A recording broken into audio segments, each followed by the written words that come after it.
नमस्ते मित्रांनो, आपण पाहताय दीपमाळेचं अत्यंत सुंदर आणि मनमोहक झाड. साधारणपणे 7 ते 8 फूट उंचीचं वाढणारं चौकोनी खोडाचं असं हे झाड आहे. तुळशीच्या कुळातील आहे. फुलं देखील त्याला लागतात. गोंड्या गोंड्यानं एकाच्या अंतराने एक जशी दीपमाळ असते त्याच पद्धतीनं लागतात, म्हणून त्याला दीपमाळ असं म्हटलं जातं.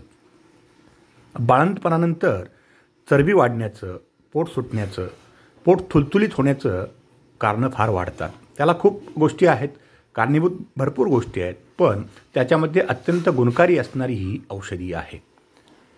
पाळीचे विकार असतील त्यामध्ये उपयोगी आहेच, पण ज्यांना बाळंतपणानंतर पोट वाढलेलं आहे, पोटावरती चरबी वाढलेली आहे, पोट एकदम लूज झालेलं आहे, अशा स्त्रियांसाठी अत्यंत वरदान असणारी ही वनस्पती आहे.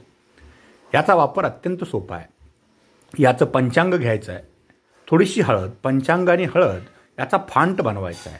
आता फांट म्हणजे काय, तर पाणी उकळून घ्यायचं आहे, त्याच्यामध्ये याची चूर्ण टाकायची आहेत, या झाडाचं चूर्ण, आणखीन थोडी हळद टाकायची आणि झाकून ठेवायचं आहे. थंड झाल्यानंतर गाळून घ्या आणि पिऊन टाका. सलग 1.5-2 महिने, जास्तीत जास्त 3 महिने केल्यानंतर तुमचं पोट नॉर्मल लेवलला यायला लागतं. आपण आकर्षक दिसायला लागता. धन्यवाद.